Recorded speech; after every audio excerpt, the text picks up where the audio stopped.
An update to some breaking news, more on a deadly fire in northwest Fresno. We'll have a live report. Plus, police use them to nail drunk drivers. So why is a local sports bar installing a breathalyzer? And planning on getting a dose of the H1N1 vaccine? We'll tell you about a possible shortfall in supplies. CBS 47 on your side starts now. Good evening. I'm Alicia Coates. Ken Malloy has the night off. We begin tonight with an update to some breaking news we first brought you at 6. A woman is found dead inside a burning home in northwest Fresno. The fire broke out late this afternoon on Hughes. That's near Emerson. CBS 47 Steve McCarran joins us live from northwest Fresno tonight with the very latest. Steve? Alicia, the two main questions that investigators are still trying to answer tonight is how this woman died and what led to the fire inside her home this afternoon. Investigators have now left the scene after being here for several hours as her family tries to come to grips with her sudden death.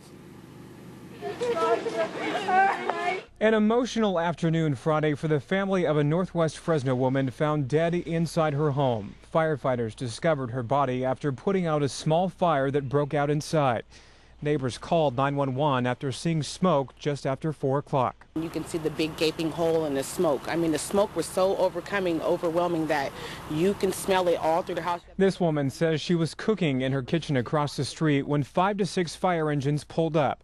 Crews forced their way in and quickly put out the flames. That's when they discovered the woman's body. Investigators say it appears she was the only one inside at the time. At this point, it's unclear how the fire started, but investigators aren't ruling anything out just yet. Whenever we have a fire fatality, as we do in this case, is we parallel investigate with the police department. We've learned to start out with these very cautiously with everybody on board. As nightfall set in, family and friends gathered outside the home as investigators took pictures and gathered evidence. Tonight, the woman's death comes as a shock to many who describe this neighborhood as extremely quiet. A real tragedy. Like I said, you only have one mom, and my heart really does go out to the family. I'm just going to be praying for them. Now, neighbors say the woman, who may have been in her 60s or 70s, used a wheelchair at times. Her body was found towards the back of the home, and she did suffer some burns. At this point, investigators say the fire appears to have been accidental, but that's not yet confirmed. Live in northwest Fresno tonight, Steve McCarran, CBS 47 on your side. Steve, thank you so much. A new sports bar in northwest Fresno hopes its own breathalyzer will help bring awareness to the effects of drinking and driving. The press box officially opens tomorrow. Inside, they've set up a portable alcohol analyzer. Here's how it works. You stick in a dollar, breathe for 3 seconds, and it gives you a reading to help you determine your blood alcohol level. The bar's co-owners hope it'll help encourage customers to avoid getting behind the wheel intoxicated. We have a genuine interest to see our business thrive. And our business won't thrive if negative things are occurring.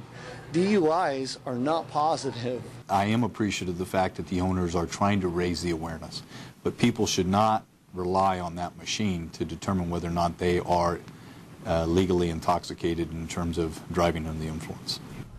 Chief Dyers adds that he's also concerned that this machine will give people a false sense of security, or it might even encourage them to drink a little bit more. An update now on the H1N1 vaccine. The government is warning that vaccine supplies will be even more scarce than expected through this month. It's because of manufacturing delays. At least 40 million doses were expected by the end of the month, but now only 30 million could be available. There's a chance that some vaccination clinics could even be postponed. What was a real emergency? Was it, or was it just a publicity stunt? That's the question. A national audience tracked what they thought was 6-year-old Falcon Heaney after a homemade balloon took off from his parents' Colorado home.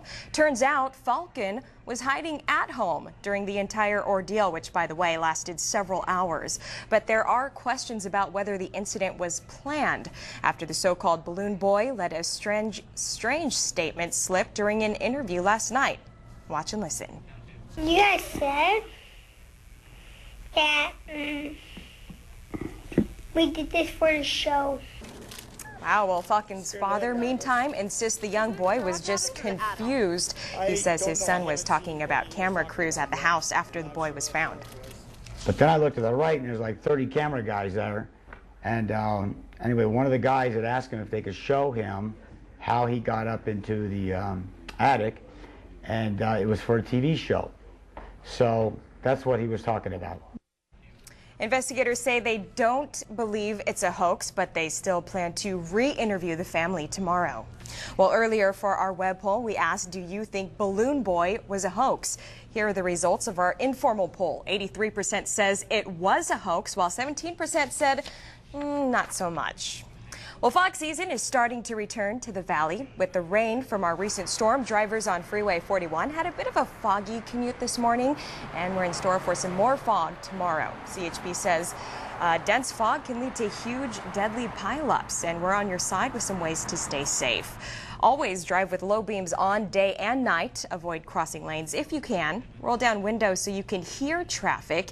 If you do break down, pull off to the shoulder, turn on your hazard lights, and move away. Perhaps most importantly, slow down. Take your time. Leave home a little earlier if you're going to work or if you're traveling. If you could delay your travels a little, even just an hour or two until the fog lifts, that obviously helps out as well. Caltrans will also install signs and sensors with weather reports on them when the fog starts getting worse. Well, Chief Meteorologist Scott Mace joins us now with our first look at the True View forecast. Hey, Scott. Alicia, it's a little bit early for that fog season, but of course we had that big soaking rain, and that's why we had that dense fog early this morning, and still a lot of moisture on the ground. So tomorrow morning we have a good chance for more dense fog right along 99 north and south from Fresno. So watch for that. The good news is tomorrow is Saturday, of course, so not a lot of folks will be out commuting anywhere. But if you do have to leave early tomorrow morning, keep in mind places like Visalia and Lemoore and Hanford and Selma could be covered in a thick layer of fog early in the morning. 63 right now to the north in Madera, Merced, and Turlock at 64 degrees. In Fresno, here's your first forecast. We'll see patchy fog overnight tonight, and I think it'll be a little bit lower than it was last night. Actually, fog instead of the low cloud cover that we had. 63 at 7 o'clock, 67 at 9 o'clock, and then by noon, some clearing skies again, a temperature of 76, and a nice weekend for the big Fresno Fair. Alicia, we'll talk about that 7-day forecast coming up. All right, Scott, thank you. Well, it looks like we'll have some good weather as we head into the final days of the big Fresno Fair. Now, we had some big crowds tonight at the fairgrounds, even though money is tight, and there was some rain this week. Thousands have been enjoying the fair. Why do you like the fair? For the animals? I see animals and the horses. I've been losing on the horse races, but I love it. You know what? Economy's better. People are out. We want a good time. All right, well, the big Fresno Fair wraps up on Sunday. All right, let's check in with the tickets for tonight's Mega Millions drawing. The jackpot was worth $200 million, and these are the winning numbers: 10, 13, 18, 33, 51, and mega number 43. Stay with CBS 47 for an update on the winner or winners, if there are any. Still to come on CBS 47 at 11, he was in concert at the big Fresno Fair tonight. We have a one-on-one interview with singer Dwight Yoakam straight ahead.